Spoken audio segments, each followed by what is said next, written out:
President Biden laid out some big plans in his State of the Union address this week at a pretty lackluster response. According to a CNN poll, fewer Americans had, quote, very positive feelings about Biden's speech than the last three presidents. Yahoo Finance senior columnist Rick Newman here with why. Rick, always good to see you, sir. So why do you think most Americans don't care about Biden's plans? I got to say, I thought he did a fantastic job with that speech. Energy, passion, he was bringing it. Well, you said Biden introduced some big plans. He also introduced some small plans. I mean, the newest thing in his speech, I think, was this focus on junk fees. Hotels charge you something called a resort fee. It's a tack onto your bill, other things like that. Okay, that's an irritant. That's a nuisance.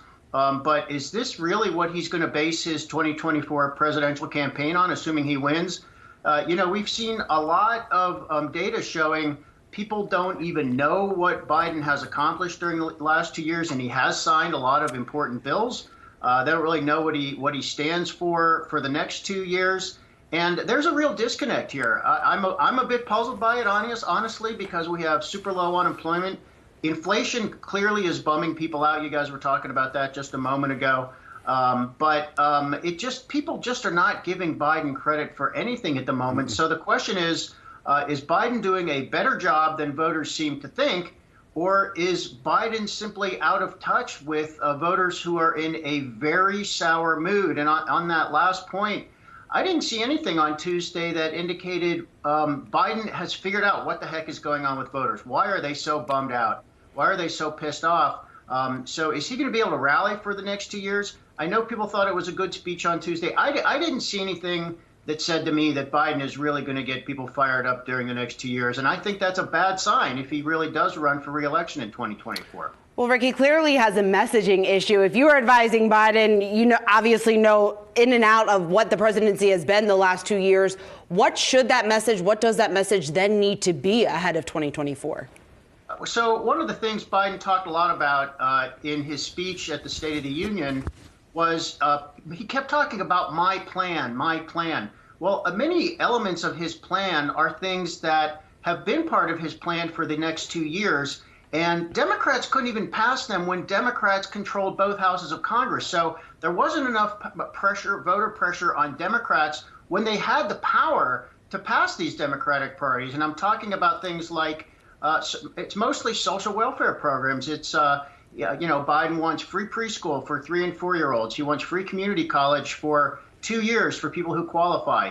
He wants to extend the child tax credit, which Congress couldn't do. They tried to do that. Remember the Build Back Better, the big program that failed in 2021? The reason it failed is there was no voter uprising saying, yes, we really want all these social welfare programs now that they're in place. So Biden keeps talking about them. But look, this did not get traction even with a lot of Democrats. So these might be worthwhile programs, some of them. But voters, and especially independent voters, don't want them. That is not what voters want. It was very clear during the last 2 years they don't want them. And to me, Biden is just trying to sell us the same failed policies that he could not get through Congress. Now, he did get some things through Congress. Maybe he should be focusing on that type of stuff. And that type of stuff is more moderate, and that's what will appeal to independents.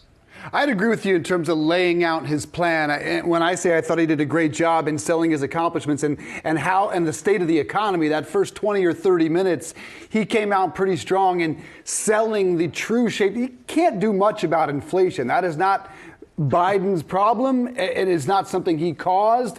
It is something people are going to blame on him.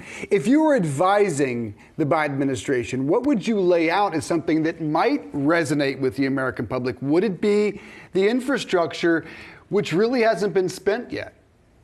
Well, he's doing all that, and he's going to keep doing that because Biden knows that he's not going to get any legislation through Congress during the next 2 years since Republicans control the House, and they will block it. So he's already been going around saying, we're opening this bridge, this tunnel, this road. He made a joke about it. He's going to be at all these groundbreakings during the next 2 years, even in Republican districts. Maybe if I were Biden, he has to keep talking up the good things that have happened during the last 2 years. I think he needs to do more to indicate that he gets how big a problem inflation still is for people. And even if, we know inflation is coming down and it's probably going to come down more. And some of the things that used to be too expensive are coming back in line, such as gasoline prices.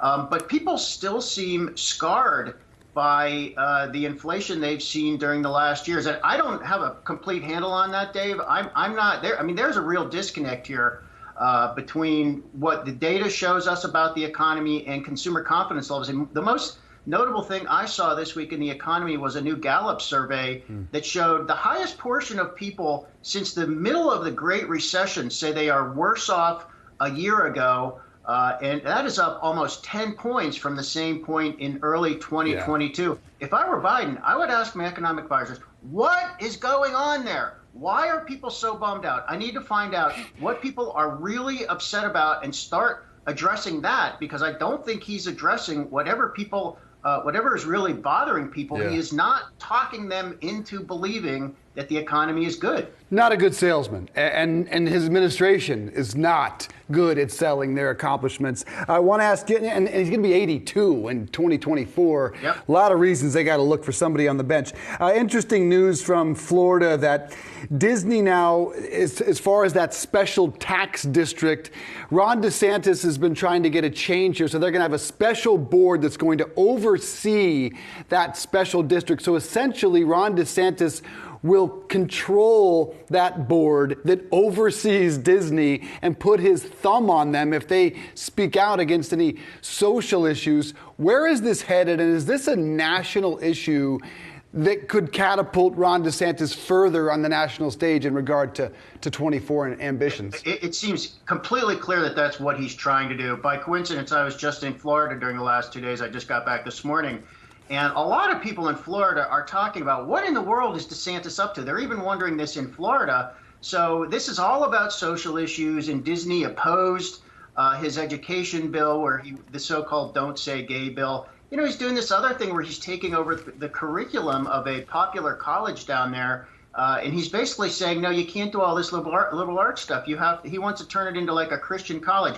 Even voters in Florida are wondering, why in the world is he doing this? And he's very popular there. So it's a test bed to see if this plays on the national stage. We'll find out, I have a feeling, within the next 2 years. Yeah, can't help but wonder if there's a Pence, Haley, Pompeo lane opening here with Trump and DeSantis carving out their own path. But we shall see, Rick. A lot of time between now and then. Enjoy the Super Bowl. Who you got, by the way, Chiefs or Eagles? I just want to see a good game. And it depends where my numbers come out on the square. He's a punter. Come on, Rick. Come on. All right. And I'll tell you what I want to see. All right, Rick.